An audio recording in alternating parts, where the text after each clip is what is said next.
Have you ever noticed the same problem showing up in your business again and again, even though you've fixed it a million times? This video is probably for you.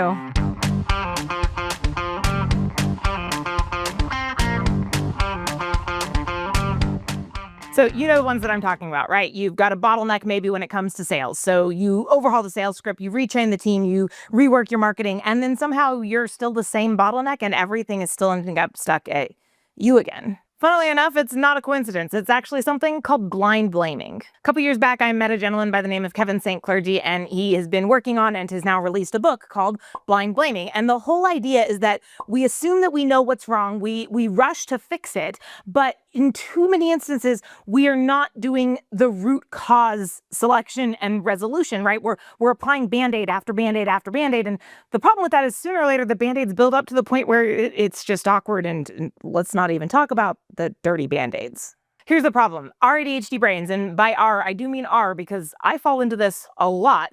We love quick action. We want relief now. We want resolution, possibly because we might forget to come back to it down the road, but let's not dig into that one right now. So we just slap the Band-Aid on instead of actually diagnosing and dealing with the underlying problem. And when we fix symptoms, not causes, we end up with the same problem continuing to reappear in a new outfit again and again and again. So how do you tell if you're just slapping a Band-Aid on or dealing with the actual problem? Well, if you've had to deal with it 2, 3, 4 times and it keeps coming back, even if it looks a little bit different, then you probably haven't dealt with the root cause. For example, at time of filming, my team and I are trying to figure out why some of my communication has consistently not been followed. Now, the problem is I've fixed this several times and it keeps popping up, which tells me that these are Band-Aids that I'm putting on, and we're trying to actually dig deep and figure out what the root cause of that communication issue is so we can deal with that instead of it turning into this spiral of shame for Stephanie.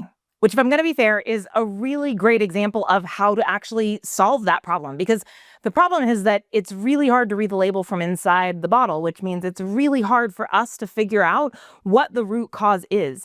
In fact, I think in most instances, while I have sometimes found the root cause on my own, I have often had to rely on other people being involved, coaches and mentors, and even my own team members to come to me with, hey, here's the problem, solution, etc. But if you want to tackle this one on your own, you're going to start with asking yourself, what is the root cause? What is it that is causing this problem to appear? And then you're going to do the rule of 5 whys. The rule of 5 whys is, I believe, actually an engineering idea, with this concept being that when you ask yourself why 5 times, usually you'll get to the root cause. So if you ask yourself, why am I having communication issues with my team? That may turn into, well, I'm having communication issues with my team because I've been too busy lately. Okay, well, why have I been too busy lately to cause communication issues with my team? Well, maybe I've been too busy lately because, and so you start to go deeper, and then whatever reason you find, you go, okay, well, why is this thing happening? And follow it through until you get to the root cause. Now, this is where it does get hard because those root causes can be a variety of things, and sometimes there's more than one thing coming into play, so you may have to do this a few times over. In fact, in Kevin's book, Blind Blaming, he actually has a companion journal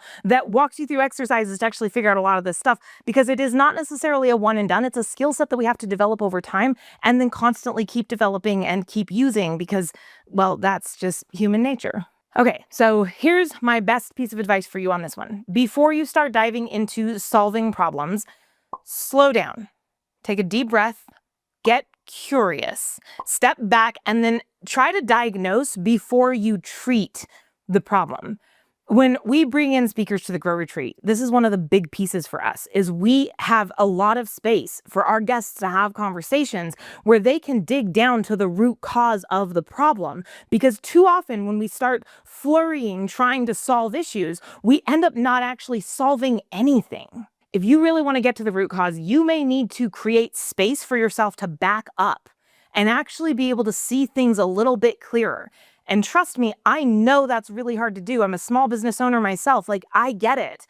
But I also know that we can end up working ourselves into the ground, spiraling, trying to fix the same problem over and over and over again. And that doesn't help any one of us.